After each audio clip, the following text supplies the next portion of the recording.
दिया तो विष की जलन को ठंडक प्रदान करने के लिए भगवान नारायण ने भगवान शिव को चंद्रमा दान कर दिया, जिससे शीतलता प्रदान होती रहे।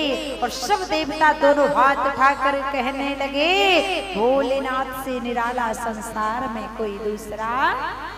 सब कहने लगे, जी भर के भोलेनाथ का। ध्यान देना, अगर भगवान विष नहीं पीते, भगवान शिव अगर विष नहीं पीते तो ये पृथ्वी जलकर राख हो जाती। तो जिसने हमारे लिए विष पिया उनके लिए दोनों हाथ खड़ा करके ताली सब बजाना और भाव के साथ मुख से कहना, जी भर के भोलेनाथ का गुणगान कीजिए, जी भर के भोलेनाथ का गुणगान कीजिए, जी भर के भोलेनाथ का गुणगान कीजिए, जी भर के भोलेनाथ का गुणगान कीजिए।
तेरा दोनों हाथ उठा के लगना चाहिए। भगवान ने विष को पिया है।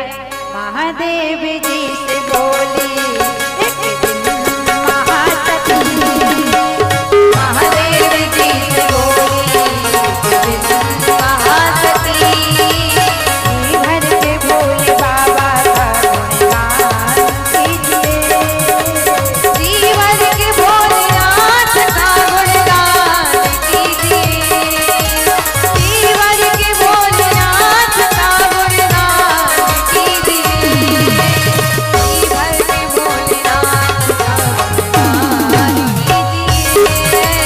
जी भर के भोलेनाथ का गुणगान कीजिए, जी भर के भोलेनाथ का गुणगान कीजिए, गुणगान कीजिए, गुणगान कीजिए।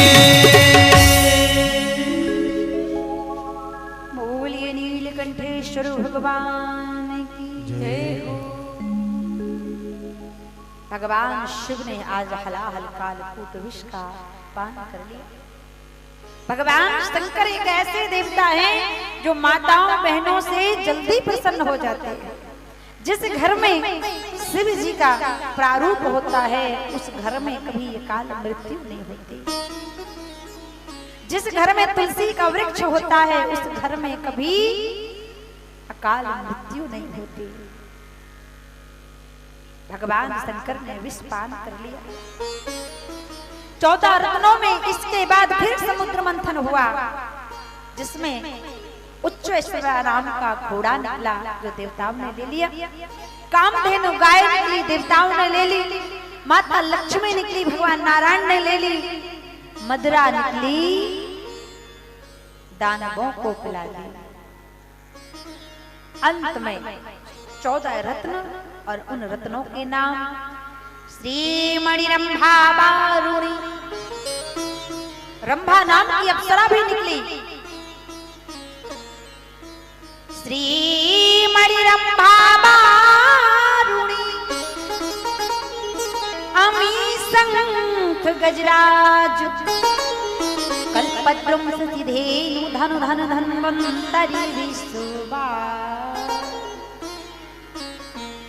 उच्चैश्वर नाम का घोड़ा, कामधेनु गाय, रंभा नाम की अप्सरा, मदिरा, कल्प वृक्ष, चंद्रमा, अंत में कौस्तुभ मणि निकली जो भगवान नारायण ने ले ली। अंत में धन्वंतरी जी महाराज अमृत का कटोरा, अमृत का कलश लेकर प्रकट हो गए। बोलिए धन्वंतरी जी भगवान की। अमृत का कलश एक प्रकट हुए। असुरों ने देखा अमृत निकल गया। अब असुरों ने देवताओं से उस अमृत के कलश को छीन लिया। श्री सुखदेव जी कहते हैं, पारीक्षित क्षुधाब्दी नराकृते अमृतम विभाजने कुरु श्री नारायणं स्वरूप